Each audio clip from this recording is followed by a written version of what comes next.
When 17-year-old track athlete Emily Cole went to bed early in her hotel room the night before an important meet, she wasn't thinking that she might not wake up again. She wasn't feeling well, but she had no idea how dangerously close to death she actually was. Had her coach not checked in on her that night and tried to wake her, there's no question she would not be alive today.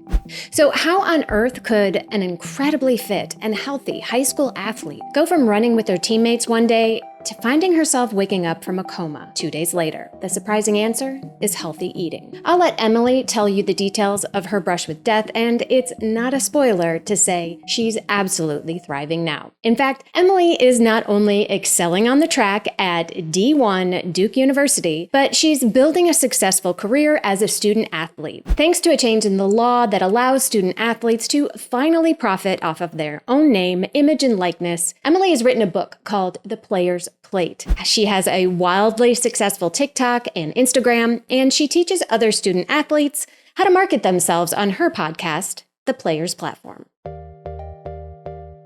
Welcome to The Planted Runner. I'm Coach Claire Bartholic, and my mission is to help you improve your running, your mindset, and your life with science-backed training and plant-based nutrition. Today, you'll learn the common mistake that runners make with healthy eating that almost killed Emily Cole, the lessons Emily learned about what true nourishment is for athletes, and how nutrition for athletes is so much more than what you put on your plate. Don't forget to stay tuned all the way to the end of the episode for another Mental Strength Minute. Fortify your mind in 60 seconds or less. And now, here's my conversation with Emily Cole. Welcome to The Planted Runner, Emily. Thank you so much, Claire. I'm so excited to be here and be on the show. I am happy to have you, and we're going to talk about a lot of things. The first thing I think people want to hear about who are not familiar with you is your incredible story. It's a near-death experience with hyponatremia. So a lot of the people listening right now are familiar with that from running marathons. That happens when you drink too much water. But for you, it happened in a way that I've never really heard about happening before. So tell us a little bit about that story. Yeah, for sure. So I am now a senior running track and cross country at Duke. And so this was 4 years ago. I actually wrote a book from the experience, and it published on the 4-year anniversary date of whenever I went into the coma. But it was super weird because I had done basketball and volleyball up until my senior year of high school and just started focusing on running that year. And at the same time, I had never really known anything about sports nutrition or eating healthy. I ate fast food all the time, kind of ate whatever I wanted, whenever I wanted. And so that senior year, whenever I started focusing on running and eating healthier, I was fascinated by how incredibly it changed my relationship with running, how much better I felt, how much I looked forward to every workout and really enjoyed pushing myself rather than kind of dreading it. And I actually got to a point where I was eating so healthy. I had definitely gotten into a more unhealthy relationship with that, where I was only deeming certain foods as healthy and being more restrictive with what I was eating. But I was eating foods that were generally clean and more natural, so they didn't have sodium in them really, and then drinking a lot of water. And I didn't know what electrolytes were or why they were important as an athlete, coupled with the fact that I am just a very particularly salty sweater. And, there's a spectrum for everybody, and some people just need to replenish a lot more electrolytes than others. And so it actually developed over a couple of months towards right before my state cross country meet. I had qualified for the first time ever, and I was super excited. I had kind of put all this weight on the meet and how I was going to do in it. And I was like, I just have to get through the meet and, then I can kind of fix things. Because what was weird was I had definitely started being able to tell something was wrong. Mm-hmm. I wasn't really able to focus as much in class. I wasn't really able to be as engaged in conversation with people around me. It was like once I ate a meal, I could really think clearly. And I was just definitely more depressed, more anxious, and didn't understand what was happening to me because I was running well, and to everyone else and to myself, on the outside, everything looked like I was doing everything perfectly. And I think that's what the biggest scare was that it looked like to everyone else and to myself, I thought I was doing everything perfectly. And then the night before, or that weekend before my state meet, I had actually started feeling very sick, and we had driven up to Austin for the meet from Houston, which is 4-hour drive.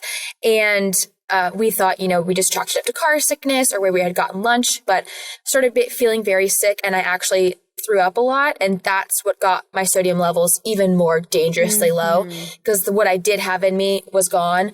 And that night I had basically not been feeling well. I had just gone to go lay down, and my parents had gone out to dinner with some friends, and they had asked my coach to come in and check on me with my roommate. And so he came in, and basically it looked like I was asleep. He could have let me keep sleeping, but instead he decided to shake my shoulder. And whenever he did that, I looked like I had a seizure and my muscles convulsed. And so he called the ambulance. And if he hadn't done that, I actually wouldn't have made it through the night. So once I got to the hospital, I was in a coma for 2 days, and it was self-induced, and they had to very slowly raise my sodium levels back up. But that's kind of how it happened, even though it's a very unique situation. I know it's much more common in the middle of a marathon and people aren't getting enough sodium. But yeah. What a scary, scary story. So what is your relationship with salt and healthy eating now? Yeah, it's a great question. It's funny. I actually, for the next year and a half, I actually carried a giant salt shaker in my backpack, kind of as a joke. And I named her Sal, and all my teammates loved it. But I make sure to salt all my foods now. And I've actually since realized that I also have celiac, which for those who don't know, basically means I have an autoimmune reaction to whenever I eat gluten. So that also makes it harder to get enough sodium, but I just make sure that I get a lot of electrolytes, and mainly it's with my fluids. And I found Element, which has been extremely life-changing for me because it's got 1,000 milligrams of sodium in it. So that's definitely been something that I've really started incorporating more into my daily routine. Yeah, I know Element well. So we're going to go into a lot of the topics that you brought up in your new book, The Player's Plate. It's a great read. But before I get into it, I really want to talk about behind the scenes. So there used to be a rule where college athletes could not make money. And now you can. So was that any influence on this book, your decision to write it, or how has that affected you? Yeah, so the name, image, and likeness law is changing has absolutely changed my life. I would not be able to have anywhere near the platform that I have right now if not for that, and been able to work with the incredible companies that I have without those laws changing. And what's crazy is I started writing the book before I knew that those laws were going to change. And so I initially thought I would not be able to include any of my experiences as a Duke athlete, and really have to tread that line very carefully, talking about me being a D1 athlete and making it a very separate entity, not really being able to promote it on my pages. And it's been really beautiful how it all kind of played out at perfect timing, because now I'm the first athlete that's gotten to publish a book with my name, image, and likeness. And learning about this whole new environment has been such an incredible journey to be a part of, because now I've really been able to kind of be at the forefront of that, and now starting to teach other athletes about them trying to build their brands and find what values they want to align with and companies they want to work with. And that's kind of how I started my podcast, which is focused on name, image, and likeness. That's awesome. There's so much we could go into there, but I really want to focus on the nutrition part of it. But I'm so happy that has changed your life, really. And because, people were making money this whole time. And it's nice that the athletes are now able to make money off of their own name, image, and likeness. So, nutrition for athletes can kind of be a tricky subject for a lot of reasons, because, athletes are, not only are they talented naturally, but they have a work ethic that's really strong. They tend to be perfectionists, always wanting to go one more, always want to do the 0.5% of whatever it is to get better and better. And that comes to nutrition too. And so a lot of athletes can cross the line without knowing it. So how do you, as a high performance athlete, how do you ride that line? That's a great question. And honestly, that's what a lot of my book is about. I've had my own personal experiences with trying to find that line, but I think the process of writing the book was so cool for me to be able to learn too, because I interviewed a bunch of elite athletes and registered dietitians and kind of was able to teach these core concepts through their stories. So for example, one of the athletes was Jesse Thomas, and he talks about in college having, more restrictive eating behaviors and really dealing with being more perfectionism around what you're eating and fueling, and then even like the team dynamic of how you're influencing people around you with your words and your actions around food. And the chapter of his title is Aim for a B+. Mm-hmm. And it was so cool to hear about. He shaped his whole, brand. He's co-founder of Picky Bars, and his whole life now as a dad with young children, letting them eat Lucky Charms and letting them enjoy all of the fun foods too, and really have that childhood experience. I think that was such a cool thing for me to learn from him about having this kind of 80-20 balance. And I feel like we hear that a lot about finding balance in your life, but for me in particular, finding that, it was a big shift in once I got to college. I think I'm extremely grateful for the girls on my team and the people that I'm around on the day to day, just because they have such a good relationship with food and we are able to have open and honest conversations about it. And obviously no one's perfect. I'm not perfect. Every single day it's trying to find a new balance and figure out how, what works best for me. But I guess finding the balance, a couple of things that I've started to incorporate. This isn't really finding balance, but something that I had to work on initially was just getting enough carbohydrates. I didn't fully understand how important simple carbohydrates were, like easy, white bread, white rice, how important that was for me in a high mileage sport. And just like, that's not even finding balance. That's just getting what you need in fuel wise. And then, towing the line of also letting yourself have these experiences with your team. Another person that I interviewed was Alan Lim, and he is an incredible person who's helped a lot of high performance athletes that have gotten to that point trying to toe that dangerous line. And he's actually written a few cookbooks, and one of them is about the importance of eating with your teammates. Mm-hmm. And so I have a whole chapter about the importance of eating with other people and how incredible that is for your mental health, which obviously then has an impact on your performance. And so that's something I've really embodied, trying to find this balance as I've gotten older and more, aware about these different tendencies that we can get into in high performing sports like cross country, making sure that I go to the team dinner, making sure that I go to the team ice cream, and really taking part of these experiences with my teammates I'm going to be out there competing with and enjoying foods that make me happy at the same time. Yeah, I loved the part of the book with Jesse Thomas who talked about aiming for B+, which that's a tough concept for people who are always looking for A+. They're not aiming for B+. But you need to do that not just in what you eat, you need to do that in training too. If you're always trying to knock it out of the park every single time, that's a recipe for burnout, injury, all of that. So it's great that it works with your nutrition too. Yeah, I'm going to be talking to his wife soon. I'm super excited about that. So oh my gosh, that's so exciting. I know. That's a little scoop. Anyway.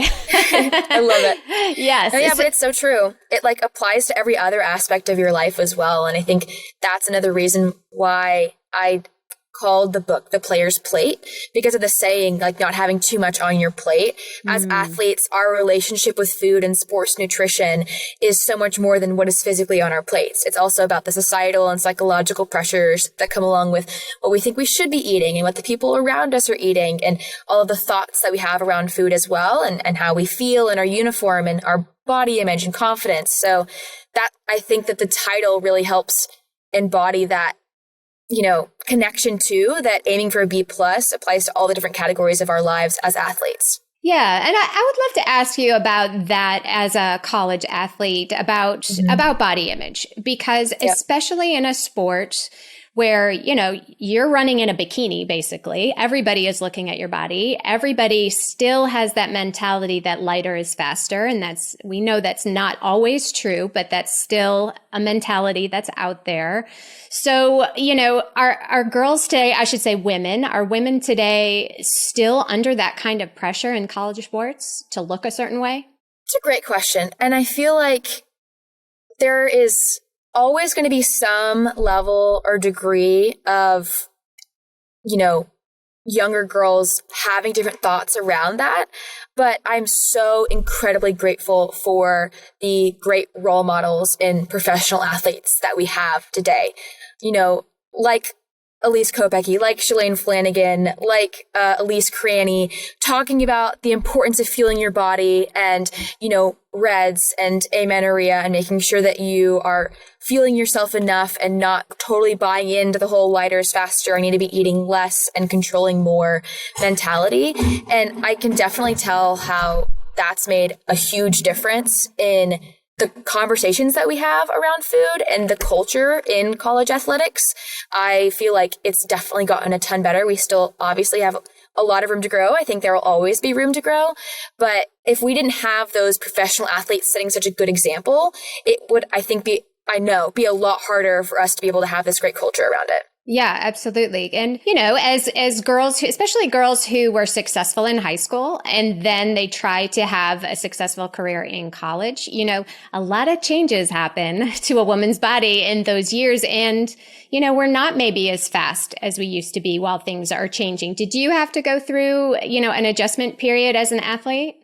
Absolutely. I actually think mine was a bit younger. So my freshman year of high school, I had pretty decent times. And then my sophomore, and by decent, I mean like not that decent. Like I didn't think I was going to be able to run in college. And then sophomore and junior year, my times were a lot slower, but I'm very grateful. I had a very unique path in that I was focused on volleyball and basketball. So I wasn't really as worried about it. I didn't have all of my self-worth in running. And I'm extremely grateful for that because I didn't really think anything of it. I was just like, well, my body is powering me through and helping me be successful in these other sports right now. And they're obviously not as directly tied to your fitness and, how much you're weighing and what you're eating and things like that and your performance. So being able to have that, identity separator, I think played a big role in me continuing to have a healthy relationship with food and running. And then my senior year, being able to kind of really, own this new body that I had and find peace with it and find success in it and then find, way faster times than even I did my freshman year. Mm-hmm. And I wish that was something that, every girl could go through because we're all going to have to go through those changes. But as long as you don't try and force your body to not go through them, you'll be so much better off for them afterwards. You're going to be stronger and faster and more confident. But if you don't let your body go through those changes, it will have negative effects that can stay with you for years afterwards. Absolutely. Absolutely. So in your book, you talk a lot about what you've learned about nutrition, which is a ton. But the one thing that you made sure to point out and emphasize is that you're not a registered dietitian. And if you are struggling, that is the person you need to see. Why was that important to you? I mean, that was my main important point that I wanted to get across even when I first started writing the book. I was like, I know that the most important thing is I don't want anyone to see the book, read the book, and be like, oh my gosh, why is this college runner putting out a resource that she doesn't have credentials on? And so the whole time, it was just, how can I make sure that I'm delivering this in a way where it's not my words, it's information and, research from these professionals and lessons from these professionals that it's just coming from a more relatable source for these younger athletes.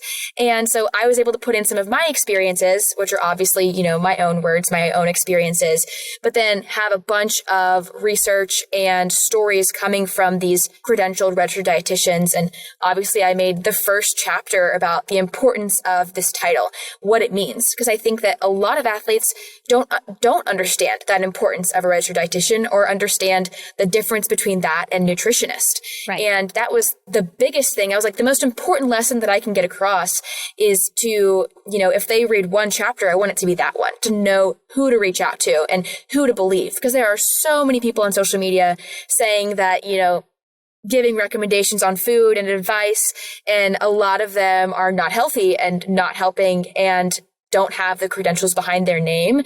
So it was really important for me to make that the first lesson and really convey that, I was just being the messenger between these two sources and teach athletes how to get in contact with registered dietitians. So a couple of the recommendations that I gave were obviously finding some that have worked with athletes similar to yourself, whether that's athletes that have played in the same sport or athletes that are similar to your age or, also collegiate athletes.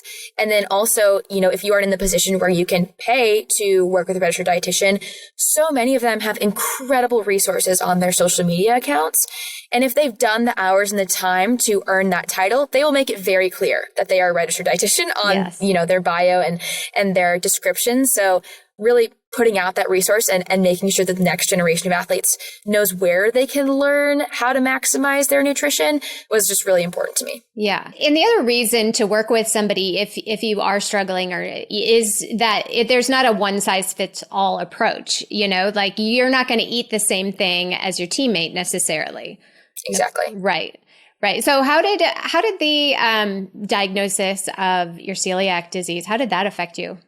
Yeah. So actually last cross country season, I've dealt with amenorrhea for several years, and I was so confused by it because I've had, several check-ins with a nutritionist, making sure that I'm fueling enough.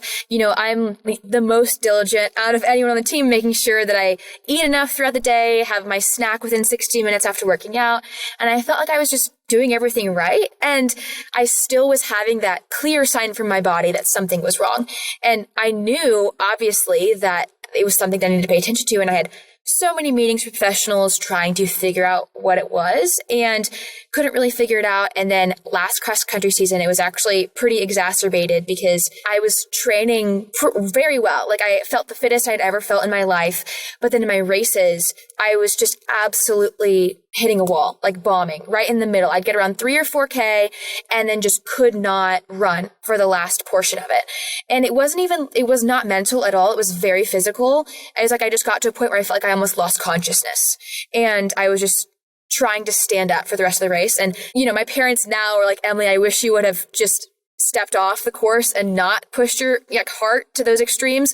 But I'm definitely someone who was kind of raised to never quit. And so I finished every single race for better or for worse. But after I finished regionals, it was a pretty traumatic experience. I'd gotten around 4K, was in a great spot. And then the last K, I remember it just taking everything within me to be able to stand for the last K. And I finished almost at the very back of the competition. I was like, something is wrong.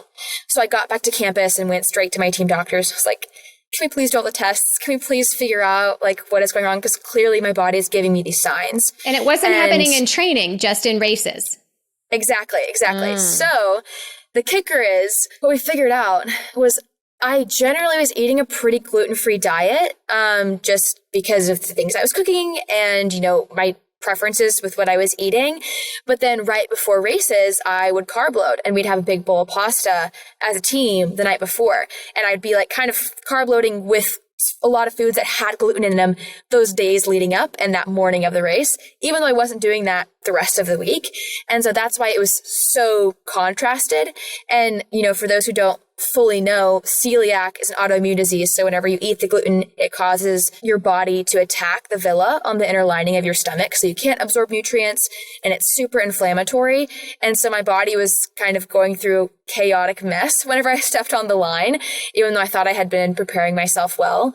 And my doctor had been kind of leaning towards getting it checked for a while. But then once I got that checked, everything started to click. They had to do an upper endoscopy. So I went under, and that whole experience was also scary. And not thankfully, it came back positive, and I was able to have this change and really be able to understand what was best for me. And what was beautiful was I didn't know this for the whole process of writing the book.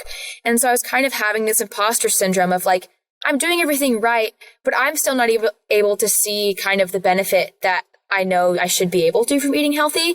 And so once I figured this out last track season, I was able to have a breakout season and, run all of the times I had dreamed of running in the steeplechase and really be able to see the work that I'd put into this nutrition journey come to fruition.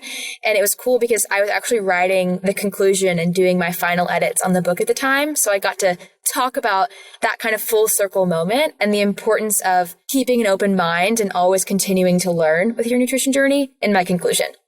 We'll get back to the conversation in just a minute, but first, did you know that I've written a book? Yep, The Planted Runner, Running Your Best with Plant-Based Nutrition will be officially out in January. If you're a fan of my work, this is the best way to get everything I teach about running and plant-based nutrition all in one place. It's not currently available for pre-orders on Amazon, but you can reserve your copy now at theplantedrunner.com/book. Pre-orders are incredibly helpful to gauge demand and let the robots who create those bestseller lists know which books to prioritize. So get yourself a little post-holiday treat at theplantedrunner.com/book. That's awesome. That's awesome. And now you are the picture of health. You have your period, right? I hope. Yes, but thank you. Yeah. I hope. Yeah, that is one thing that we women cannot ignore. You should have a period. That is absolutely normal, and something is wrong if you don't get it. So I'm glad that you were able to share that with the world, and it's in your book now. Yeah. So what do you consider healthy eating now? I mean, you do want to eat healthy. We all want to eat healthy. So what does that look like? For me, I just really try and make sure that I'm getting, a good balance of the different macronutrients throughout the day. And especially with my increased loads and not being able to eat gluten, something I focus on is making sure that I'm getting enough carbs throughout the day. But finding that balance and eating healthy, I think it's a great balance of that. And then also having foods that I enjoy and treating myself. And so I'll especially, whenever my team is going out, I mentioned this earlier, but whenever my team is going out to have a dessert or going out to eat, being a part of that. And it's funny you bring that up because I was just having we're kind of having a team conversation around food earlier. And that was something that was brought up was choosing the healthier option over something else and understanding that it's still totally okay to want to have, a healthier option for a meal and want to give yourself that great fuel. It's just as long as you're choosing that because it's what you want and something that, is still adding, something you're really going to enjoy rather than ignoring something that you want or you're craving because you should be eating something else. And also putting foods into certain categories of this is healthy and this isn't healthy. Putting buckets like that is not okay.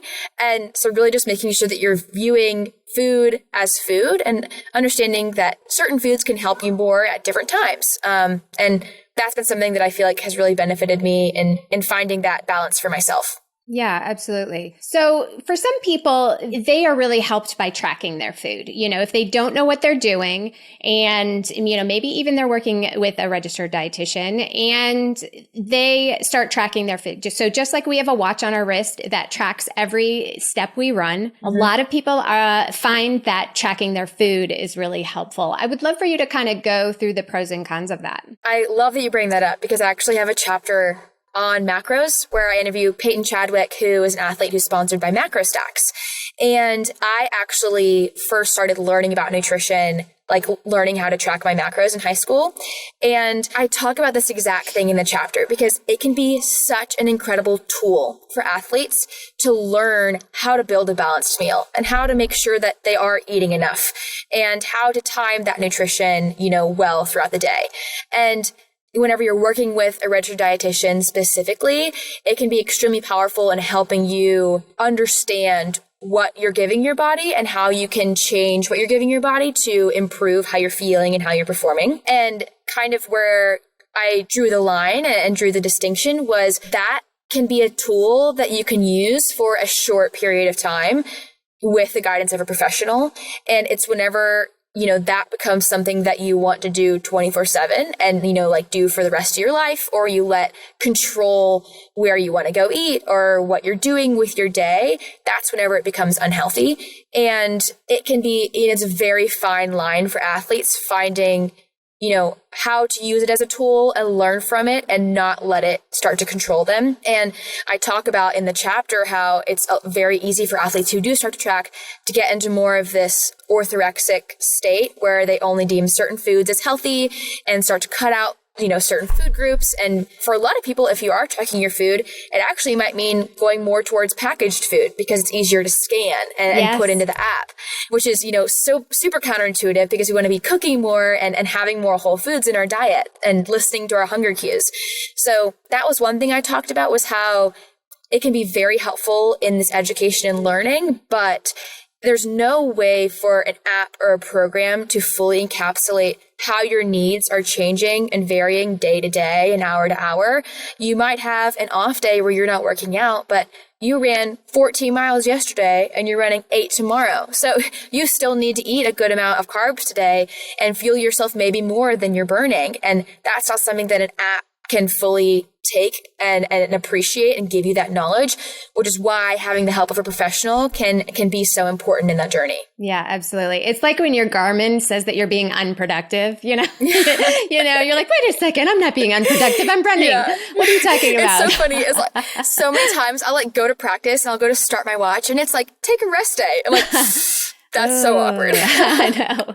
Yeah, the tracking thing, I'm glad that you brought it up as a tool because it actually can be super helpful if you don't know what you're doing. I remember I started tracking at one point and I was like, oh, I'm eating these healthy smoothies. I'm throwing this in here and that in here and some avocados and some walnuts. Yep. and I was eating, 800 calorie smoothies and I had no idea. So it can be helpful as an eye opener, as a snapshot, because it really can say, well, wait a second, I only ate 40 grams of protein today. That's not enough. But just like anything, like the watch, like the scale, your apps can all kind of pull you in the negative direction, which we certainly don't want. And finding that balance for yourself is going to look different for everyone, which is why, it's important to involve other people on that journey with you so that you aren't just letting yourself kind of get too obsessed with it or get too wrapped up in it on your own. And, to your point, whenever I started tracking, that was the best I had felt my entire life. I was like, wow, it's incredible the power that having the right nutrients at the right time can have and making you feel and helping you recover and helping you perform better. And so for athletes, being able to know that that is a tool that they can take advantage of, but then also be educated on the dangers and the importance that they respect that it can become something that is unhealthy is super important for them to understand at the very beginning before they get started with it. Mm-hmm. Yeah. And want to go back to what you said about eating with others. It's a lot of times, especially, when life is busy, you just grab something, or you are on a run by yourself. So you're going to eat by yourself or all of this stuff. We kind of normalize that, especially runners who tend to be type A. They tend to be kind of introverted sometimes, Exactly. And I don't think we talk about that. I don't think we talk about eating with others all the time. I mean, we talk about how running with others can be helpful for performance. You're going to get the best out of yourself in a race. You're not going to get the best out of yourself running on the track by yourself. Something about the power of being with others, but we don't talk about how eating with others makes a difference. So how has that made a difference for you? Gosh, this is one of my favorite topics to talk about because I just think it's so, like you mentioned, it's so not acknowledged and people don't fully realize how prevalent it is in a lot of sports, but mainly endurance sports. When you get to that higher level and the high performing level, it's so easy for these elite athletes to feel like they need to be at home cooking, getting the perfect ratio of macronutrients, getting exactly what they need, the perfect recovery meal at the perfect time, and really just getting way too controlling with what they're eating and when they're eating. And it's a very common story for athletes in this position to get into that more isolated position where they are eating alone. And it's been shown time and time again to really have a negative impact on their health and cause athletes to become depressed and lonely. And one of the important topics that, Alan brings up and I talk about in that chapter is I named it social sugar because it's like you're getting this energy from the people around you. And what's incredible is there's no way to quantify the incredible impact eating with others can have on your performance. But it's great that we're having such a, increased awareness and conversation around mental health in athletes right now. Yes. And there is nothing more human than eating a meal with someone else.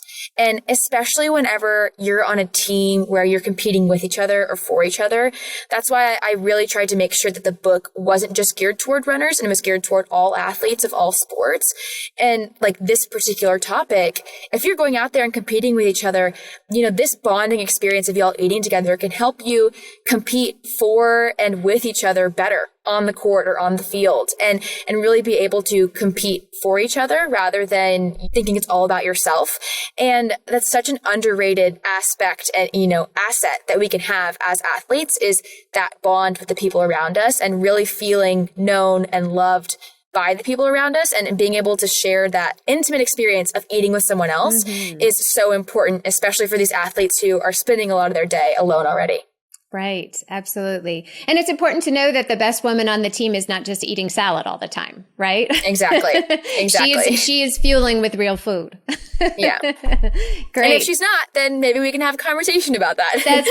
That's right. So what's next for you? More books? What kind of research would you like to see done in the future when it comes to nutrition for athletes? Oh my gosh, such a great question. So I would love to see more research, obviously, with regard to specifically female athletes. It's been shown time and time again that we are just severely lacking. I remember listening to a Whoop podcast, and I think it was with Luis and Nicola, but I can't remember exactly who it was with. And they talked about, this incredible research gap for female athletes, and how we are not just small men, and we have completely different needs, and our bodies are wired differently, and making sure that, these studies are being performed on other women, and not just like we're basing our needs and what we need to fuel ourselves with based on studies that were all performed on, 40-year-old men, when you're a 18-year-old girl who has a very different body and very different needs.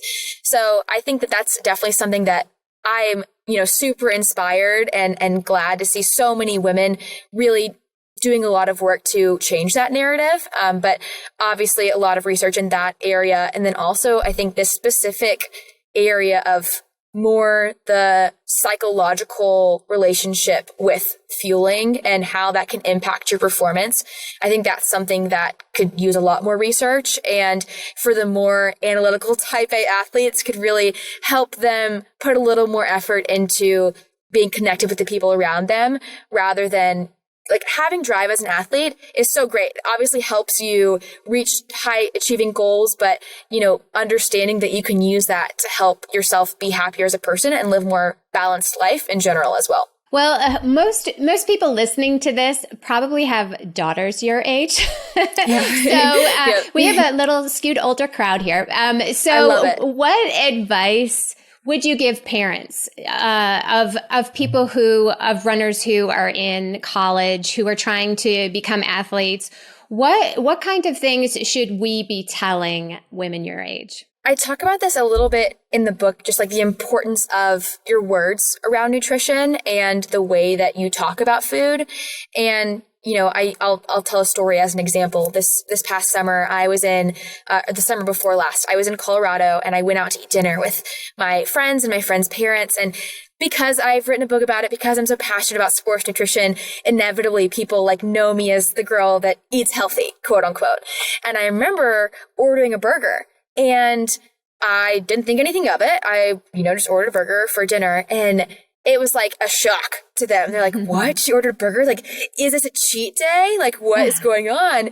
And it was so funny because, thankfully I was at such a healthy place with myself and my food that I didn't let those comments affect me.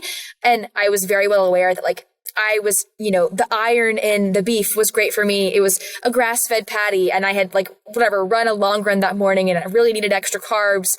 And I talk about this in the book, and I was like, but what's more important is that it doesn't even matter if I had run a long run that morning or what I had done that day. I just ordered a burger because I wanted to, and it wasn't a cheat day. I knew that it was fuel that my body needed at the moment, and it was exactly what I wanted at the moment. And that comment could have had such a negative effect on me if I was in a precarious place with food. So I guess the main recommendation I would give is just don't try and tell them what to do. Like, really listen to what their needs are and what they want. And if you do think that they might be struggling, like, don't be afraid to talk to them about it. A lot of times it can be hard for people to bring that up themselves, and they don't want to burden anyone else with it, or even if they want to talk about it. But even just pointing them out to maybe an older role model like Elise Cranny, or someone that really has put out a lot of good content and, resources about their own journey with nutrition.